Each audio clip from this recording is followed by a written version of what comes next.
سید القراء ابن کعب رضی اللہ عنہ نبی علیہ السلام کی خدمت میں حاضر ہوئے. اے اللہ کے حبیب صلی اللہ علیہ وسلم، میں آپ پر تیسرا حصہ اپنے وقت کا درود شریف پڑھنے میں لگا دوں؟ نبی علیہ السلام نے فرمایا تو زیادہ کرے گا تو تجھے زیادہ فائدہ ہوگا.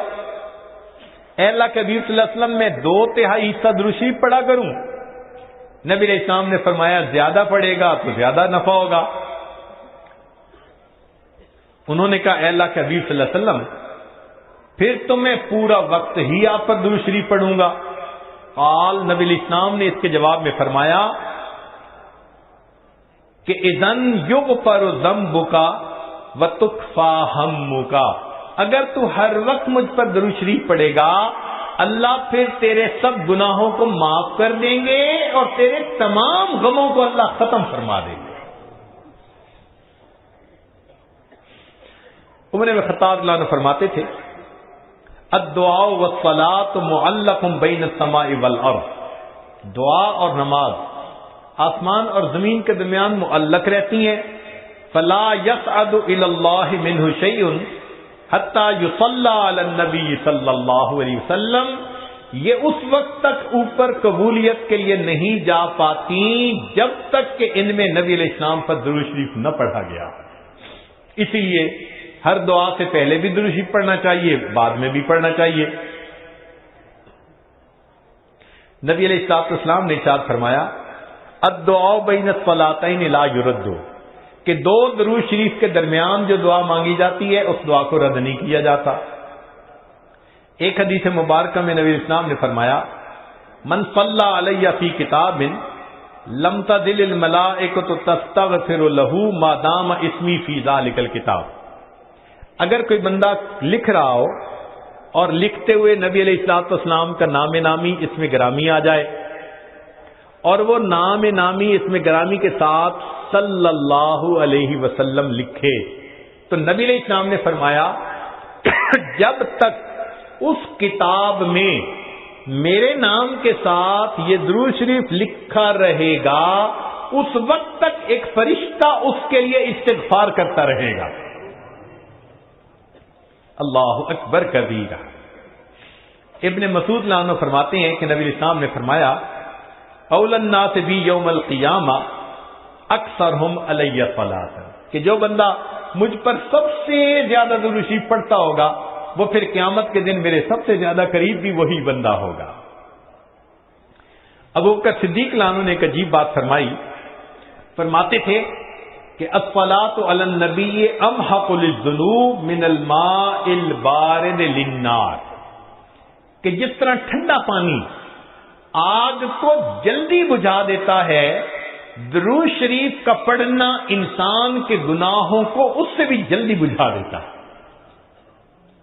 تو درود شریف پڑھنے سے انسان کے گناہ مٹا دیے جاتے ہیں. ابو ہریرہ عنہ فرماتے ہیں کہ نبی اسلام نے فرمایا من نسی الصلاۃ علی نسی طریق الجنہ، جو مجھ پر درود شریف پڑھنا بھول گیا وہ جنت کا راستہ ہی بھول گیا. علی رضی اللہ عنہ نے ایک خوبصورت بات کہی.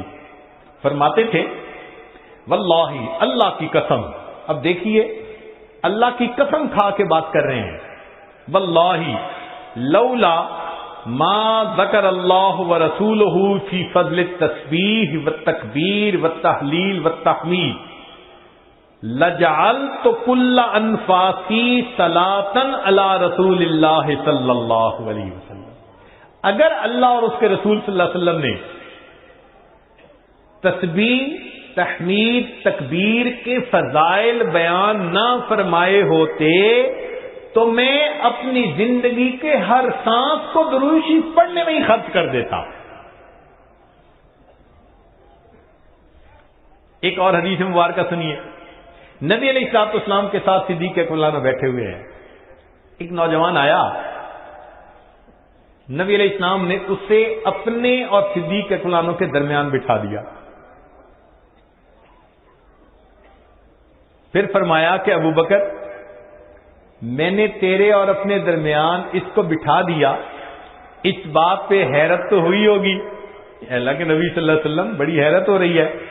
فرمایا ان ھذا الفتى یصلی علی صلاۃ ما یصلیھا علی احد من امتی، میرا یہ نوجوان امتی مجھ پر ایسا درود شریف پڑھتا ہے کہ جو درود شریف میری امت میں سے کوئی دوسرا مجھ پر نہیں پڑھتا، اس کی وجہ سے میں نے اس کو اپنے قریب بٹھایا۔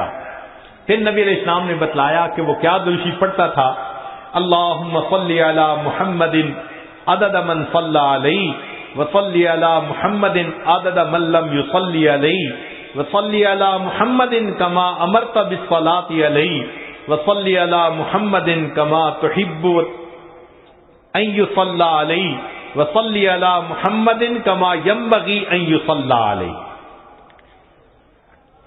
چنانچہ ہمارے اکابر علماء دیوبند نے باقاعدہ تفصیل لکھی ہے کہ کس کس موقع پر درود شریف پڑھنا چاہیے۔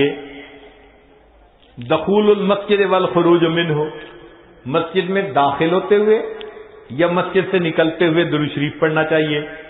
والتشہد، التحیات میں بھی درود شریف سب پڑھتے ہیں۔ ورؤیت المساجد، جب مسجد پر نظر پڑے تو اس وقت بھی درود شریف پڑھنا چاہیے۔ دخول الاسواق، بازار میں داخل ہوتے ہوئے درود شریف پڑھے۔ دخول البیت والخروج منہ، گھر میں داخل ہوتے ہوئے گھر سے نکلتے ہوئے بھی درود شریف پڑھنا چاہیے۔ نسیان الحاجہ، اگر بندہ کوئی بات بھول جائے، چیز رکھ کے بھول جائے، بات بھول جائے، اس وقت بھی نبی علیہ السلام پر درود شریف پڑھنا چاہیے۔ وقت الفقر، تنگ دستی کے وقت میں بھی درود شریف پڑھے۔ فی البدایت فی العلم، اور جب کتاب پڑھنے بیٹھے اس وقت بھی درود شریف پڑھے۔ فی البدایت فی الخطب، جب خطبہ دینا ہو، بیان کرنا ہو تو بھی درود شریف پڑھے۔ والانتہاء من مجالس العلم، جب علم کی مجلس کا اختتام ہو تو بھی درود شریف پڑھے۔ فی لقاء الاخوان، دو مسلمان بھائی آپس میں ملیں تو بھی درود شریف پڑھیں۔ فی موادعتہم و مفارقتہم، پھر مدارستاً حدیث نبوی، نبی علیہ السلام کی حدیث مبارکہ جو پڑھائی جائے تو اس وقت بھی درود شریف پڑھیں۔ عند تذکرتہ صلی اللہ علیہ وسلم، نبی علیہ السلام کا جب تذکرہ ہو تو درود شریف پڑھے۔ عند ذکر اصحابہ، حتیٰ کہ نبی علیہ السلام کے صحابہ کا تذکرہ ہو اس وقت بھی درود شریف پڑھے۔ عند ذکر شیء من معاصرہ، نبی علیہ السلام سے نسبت رکھنے والی کوئی یادگار چیز کا تذکرہ ہو تو اس وقت بھی درود شریف پڑھے۔ عند دخول المدینہ، مدینہ طیبہ میں داخل ہوتے بھی پڑھے۔ اور عند المرور علی قبرہ صلی اللہ علیہ وسلم، جب نبی علیہ السلام کے سامنے حاضر ہو مواج شریف پر تو اس وقت بھی درود شریف پڑھے۔ درود شریف کے فوائد کیا ہیں، کچھ دیر یہ بھی ذرا سن لیجئے۔ فرمایا انہا سبب لہدایت المصلی وحیات قلبہ، درود شریف کے پڑھنے سے دل زندہ ہوتا ہے اور پڑھنے والے کو اللہ ہدایت کے اوپر رکھتے ہیں۔ انہا سبب لزیادت محبت رسول اللہ صلی اللہ علیہ وسلم، درود شریف کے زیادہ پڑھنے سے نبی علیہ الصلوۃ والسلام کے ساتھ زیادہ محبت بڑھ جاتی ہے۔ انہا سبب لزیادت محبت العبد لرسول اللہ صلی اللہ علیہ وسلم، جو درود شریف زیادہ پڑھتا ہے اس بندے کی محبت نبی علیہ السلام کے قلب مبارک میں بھی زیادہ ہو جاتی ہے۔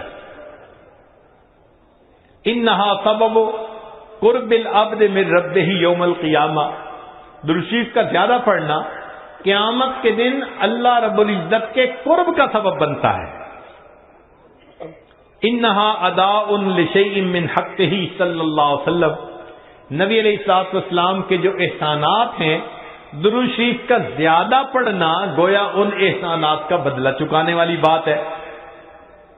انہا سبب کفایت اللہ عبدہ ما اہمہ، جو پریشانیاں ہوتی ہیں درود شریف کے صدقے اللہ رب العزت ان پریشانیوں کو ختم کر دیتے ہیں۔